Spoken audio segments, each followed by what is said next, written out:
Hola amantes del cine, sean bienvenidos a Cine en Casa. En este video les traemos Todos quieren a Daisy Jones, basada en una historia real.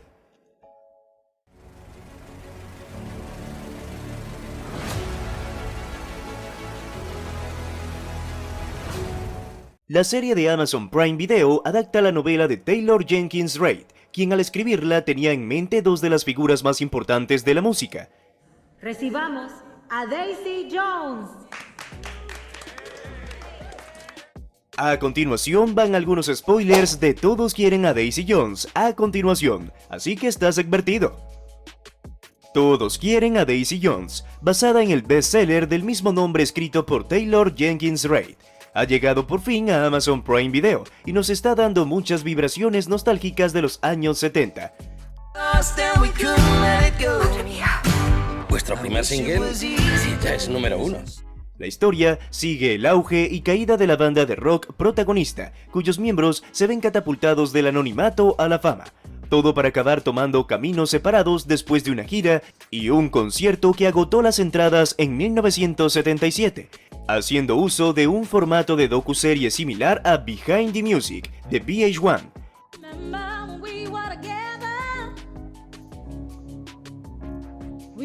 La serie salta constantemente entre los años 70 y 90, mientras un cineasta invisible entrevista a los exmiembros de la banda en un intento de descubrir qué fue lo que realmente los llevó a su separación.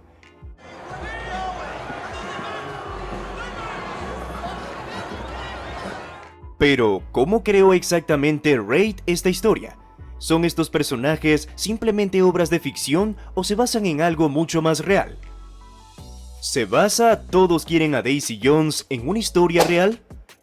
Aunque Todos quieren a Daisy Jones no es técnicamente una historia real, Reid ha explicado que su libro está ligeramente inspirado en Stevie Nicks y Lindsey Buckingham, de la banda británica Fleetwood Mac, cuya relación infamemente compleja y tormentosa se materializó en el álbum seminal de la banda Rumours. Tras encontrar un video de la banda interpretando su éxito en 1975, Lancelot, cuando era adolescente, Reid se convenció de que Nicks y Buckingham estaban perdidamente enamorados el uno del otro. Oye, Daisy, mira, no hace falta discutir. Solo iba a decir que me encanta cómo suena tu voz.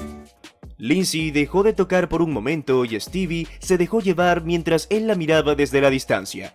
Escribió en un blog para Hello Sunshine. Y por un momento, un pequeñísimo momento, Lindsey apoyó su barbilla en su puño cerrado y observó a Stevie como si se tratase de un milagro. Y pensé, oh, están completamente enamorados. Sin embargo, la autora se sorprendió al saber que la pareja había salido anteriormente, pero que ya no estaban juntos y que había mucha tensión entre ellos.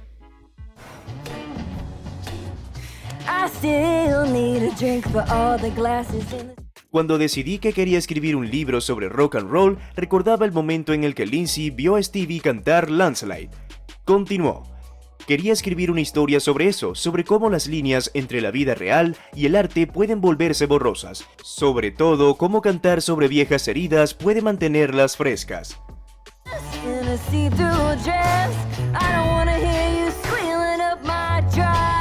Esta complicada dinámica entre Nicks y Buckingham recuerda por supuesto a la que existe entre Daisy Jones, interpretada por Riley Keough, y Bailey Dunn, interpretado por Sam Claflin, pero hay otras similitudes entre Fleetwood Mac y la banda ficticia de Reid.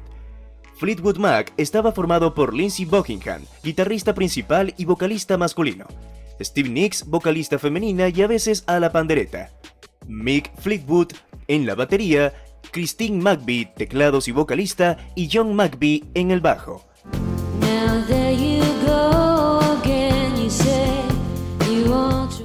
Del mismo modo, Daisy Jones y The Six está formado por Billy Dunn, vocalista masculino, Daisy Jones, vocalista femenina y a veces a la pandereta, Warren Rhodes interpretando la batería, Karen Circo, teclados y vocalista, y Eddie Rowntree, el bajo, aunque también añaden a la mezcla a Graham Dunn, guitarrista solista. Los showrunners claramente tomaron a Fleetwood Mac como inspiración y lo hicieron a sabiendas porque el puente en la canción de The Six Look at Snow, que posiblemente sea la mejor canción de la serie, suena muy similar al de The Shane de Fleetwood Mac. Si te está gustando el video, no olvides suscribirte, dejar tu like y darle a la campanita de notificaciones para que no te pierdas ningún video. ¿Qué pasó entre Stevie Nicks y Lindsey Buckingham? Esta pareja se conoció en la universidad y luego se unieron a la banda de rock psicodélico Fritz, aunque no fue hasta que la banda se separó a principios de los años 70 que los dos se involucraron románticamente. Más tarde se mudaron a Los Ángeles y formaron su propia banda, Buckingham and Nicks, pero cuando se les pidió que se unieran a Fleetwood Mac en 1974 ya estaban a punto de separarse. Cuando nos unimos a Fleetwood Mac, dije, está bien, esto es para lo que hemos estado trabajando desde 1968, dijo Nicks a Billboard en 2014. Entonces le dije a Lindsey, tú y yo tenemos que reconstruir esta relación, tenemos mucho que perder aquí, tenemos que dejar atrás nuestros problemas. La cantante de The Edge Hot 17 continuó. Conseguí un apartamento en Hollywood Boulevard. Él se mudó de nuevo conmigo y reconstruimos nuestra relación. No nos peleábamos por el dinero, estábamos en un lugar realmente agradable e íbamos a trabajar con estos ingleses histéricamente divertidos todos los días, haciendo buena música. Sin embargo, su relación comenzó a desmoronarse una vez más cuando Fleetwood Mac estaba escribiendo su álbum de 1977 llamado Rumors. La relación de Buckingham y Nicks finalmente terminó, al igual que la de John y Christine McVie, después de casi 10 años de matrimonio. El divorcio de Mick Fleetwood de su pareja Jenny Boyd también estaba en las etapas finales. Esto es lo que inspiró a Buckingham a escribir Go Your Own Way, que Nicks admitió más tarde que tenía un mensaje claro para ella, aunque no muy agradable. Nicks escribió Silver Springs en respuesta, que fue lanzado como cara B de Go Your Own Way. Ahí me di cuenta de que Lindsey me perseguiría durante el resto de mi vida, y lo ha hecho, dijo sobre la canción. Sin embargo, a diferencia de la banda Daisy Jones in the Six, Nicks declaró que nunca permitiría que las aventuras amorosas rompieran con Fleetwood Mac, por lo que ella y Buckingham continuaron disparándose miradas que matan a lo largo de los años mientras interpretaban canciones sobre su tensa relación y ruptura. ¿Por qué haces esto? Es lo que hacemos, sacamos lo mejor del otro. ¿Qué opinas sobre los datos que acabas de ver? Haznoslo saber en la caja de comentarios, estaremos felices de leerlo. Si disfrutaste este video, asegúrate de darle me gusta y de ver el siguiente que he preparado exclusivamente para ti. ¡Hasta la próxima!